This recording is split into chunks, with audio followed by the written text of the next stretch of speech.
Okay, so this video is to just help us remember for my class, or if you're someone who's looking at this just on the internet, how we can use the periodic table to predict ions, and also how to read the ion table.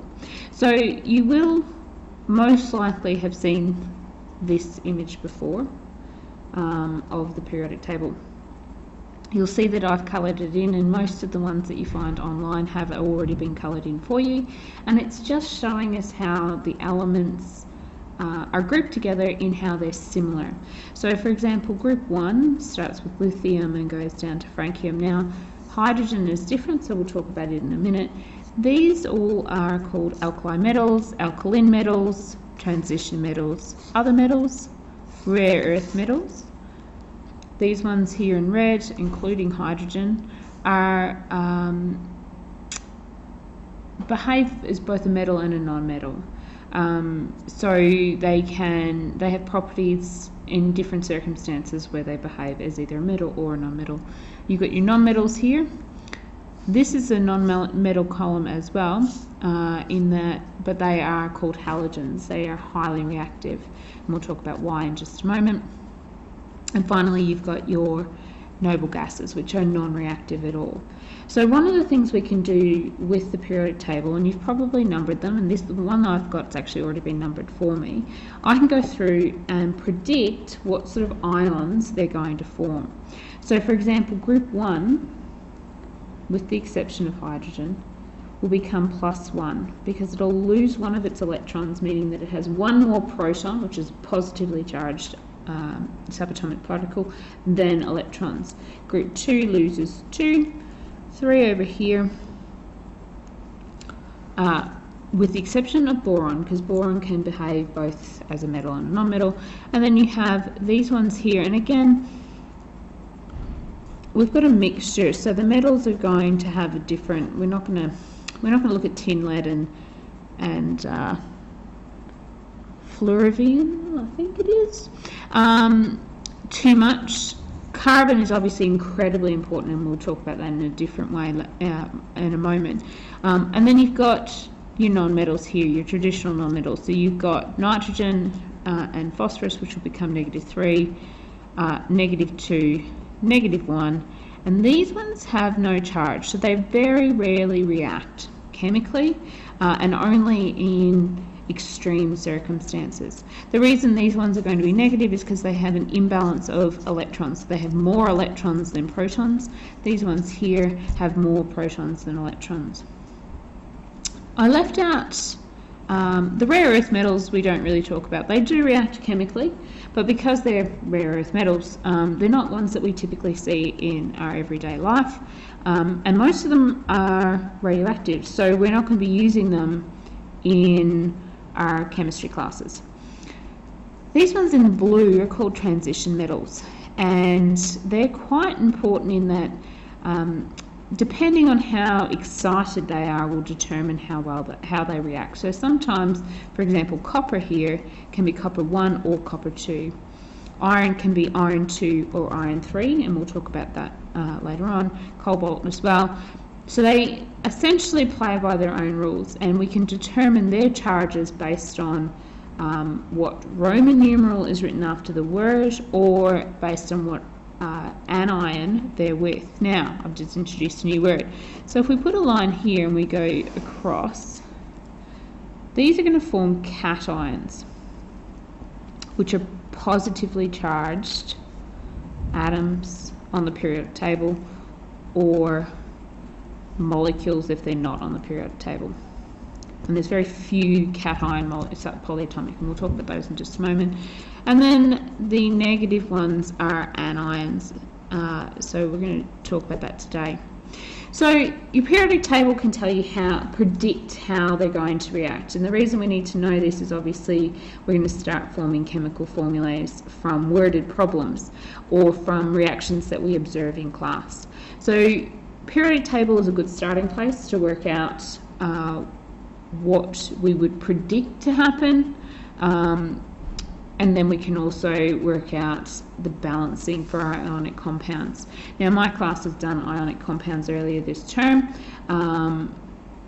It should be in your books, and we can certainly talk about it in class, but it's assumed knowledge at this point in time. Right, the other sheet of paper that, and there are multiple versions of this, it's called an ion table, and all it does is it lists our ions. Now for this one here, they've collected them into groups based on how easy it is to predict their charges. So the easy ones here are straight from the periodic table, and their charges relate to where they're positioned on the periodic table. So you'll see these three here are in group 1. These three here, group 2. These are your nonmetals over here. These are your halogens that we talked about. Then the middle ones here are in your transition metals. So remember how I said they can change their charges depending on their state of excitement as such. So they change their charge. So we've got iron listed as iron 2, but we've also got iron listed as iron 3. You can have lead 1 or 2, and so on. Last, we've got our polyatomic ions. Now polyatomic, poly means many, atomic means atoms, so many atoms in the ion. So for this one here, ammonium, which is our only positive anion typically, has 1 nitrogen and 4 hydrogens with it. Hydroxide has a single oxygen and a single hydrogen, has a -1 charge. Hydrogen sulfide, hydrogen sulfite, hydrogen sulfate, etc. down the line. And where things start to get a bit confusing are these subscripts and superscripts. So subscript is written below, superscript is written above, and we'll go into that in more detail in a moment. Okay, so I'm just going to quickly recap how we can use the periodic table and all the information that's supplied on it. So I've got sodium written up the top and its symbol. Remember that the capital letter denotes that you have got a new element present. Really important that you make sure your lowercase is clearly lowercase. If we find sodium on a periodic table, it's number 11. It's got its name, its symbol, and its atomic mass. We're interested in its position, so it's in period 3, which means it has 3 shells, and it's in group 1, which means it has 1 outer shell electron. So, information that we know about sodium, we know that it has 11 protons, 11 electrons when it is in its elemental state. It has an electron configuration of 2, 8, 1, 1 because it's in group 1, 3 shells because it's in period 3. We can draw it with the Lewis dot diagram, which shows only our outer shell electrons just by putting a single electron in there. When we draw it as an atom, so we'll draw out all of the shells, I'm just going to put the symbol in the middle and draw the 3 shells. Okay, and in those shells we know that we only have 2 in the first shell. We have 8 in the second shell, and we have 1 in the outer shell. Now, some people will show you how to draw the electrons and they're evenly spaced. Either way is correct. And we double check. 1, 2, 3, 4, 5, 6, 7, 8, 9, 10, 11. So this is our atom. Okay, it is an atom because it has a balanced charge. It has no overall charge. When we draw the ion for sodium, we've got 2 shells now because we've lost the outer shell electron. Okay, it's been donated to a non-metal typically, which means that it now has a full outer shell of 8. But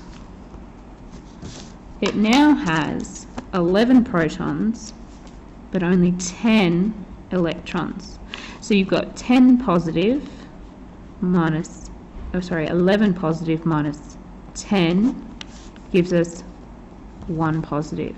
So we put a little charge up the top of our symbol in superscript. So if you're writing this on the computer, you need to go into the font and do superscript. We don't put a number 1 in. It is assumed if there is no number there. Okay, next one we're going to just have a quick look at is the nonmetal. So we've got nitrogen here. We can predict that it's going to be -3, and I'm going to show you why it's going to be -3 now. So first thing we need to note is that nitrogen is in the second period, which means it has 2 electron shells, and it is in group 5 or 15 depending on how you are writing it, and in this instance we're going to deal with the 5 because it just makes it a little bit easier. It means it has 5 outer shell electrons.